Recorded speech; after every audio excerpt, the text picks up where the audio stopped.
Dalasan sa mga Chinese, no, ang itinuturo habang lumalaki is maging entrepreneur. Ito hindi ko makalimutan na sinabi ng nanay ko, anak, gusto mo bang yumaman?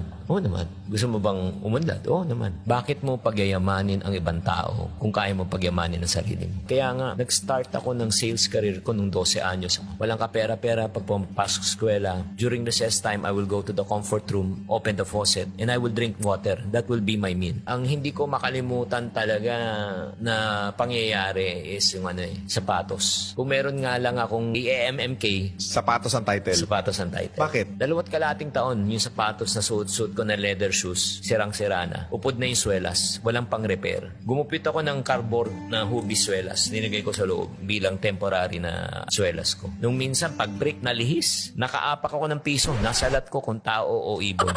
Wala na swelas. Nakakatawa yan ngayon, pero noong panahon yan, hindi eh. Kaya nga nung bata pa ako, 12 years old, RDR, nangarap na ako na gusto kong maging milyonaryo. Umpisa ko talaga yung nagbenta ako ng toilet paper. Si mama kasi nagbebenta ng wholesale eh. Ako naman nagbebenta ako ng retail sa classmates, teachers, principal. Ito yung reality na narealize ko sa pagbebenta. Yung mga taong ine-expect mo na susuporta at bibili sa'yo, sila pang hindi bumibili at sumusuporta. Yung mga taong hindi mo inaasahan na tutulungan ka at susuporta, sila pang sumusuporta. Paano mo inumpisahan yung pangarap mo? Kasi during the time nga, hindi ko naman tignan kung ano yung kawalan ko eh. Tinignan ko kung anong meron ako. So wala akong pera na puhunan. So ang ginawa ko, nagpicture ako during that time, Kodak pa nun eh. Pinaprint ko, tapos dinagay ko sa flip chart. Eh yung mga kaibigan ko sa school, eh yung mga medyo yayamanin. So sinabi ko, gusto nyo na Hanes t-shirt. O ito, design. Magkano? 50 pesos. Ang puhunan mo lang si flip chart. Oh, flip chart lang. Pagkatapos, hingi ako ng down payment. Ano yung 50% ng 50 pesos? Di 25 pesos. Ayun ay po, takbo ako Divisoria. Pagkatapos pagkuha ko, kukolektahin ko ang benching ko, kumita na ako. Diskarte. Kung paano naging milyonaryo o successful na negosyante ang Chinkitan, natuto siya ng sales. How can you relate your story to the millions of viewers? Bakit nila kailangan ma-master yung sales? Ang puhunan mo lang ang talino mo. Yung puhunan mo lang laway.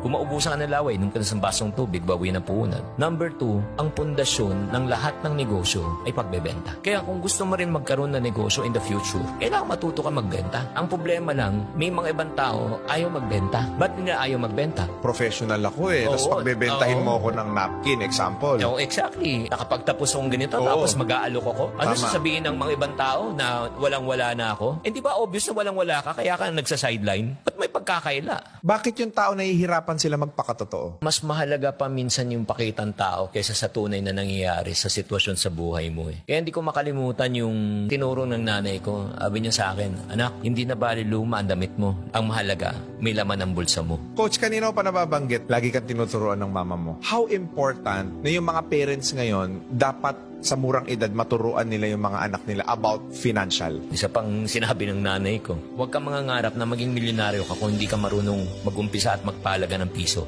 Yung formula na tinuro sa amin nung bata pa kami, 50% ipon, benching ko, pang negosyo, benching ko, pang gastos. Nadala ko yung ganung klaseng mindset. Kaya nung ako ay single pa, I was saving 80% of my income. Kaya nga bago akong kinasal, nakabili ako 2 condominium unit. Kasi imbis na bumukod ako, humiwalay na ako agad na ako nagbabayad ng kuryente, upa, ginamit ko yung pagkakataon na yun para makaipon pa ako ng mas malaki para pumunta na sa amortization ng condo.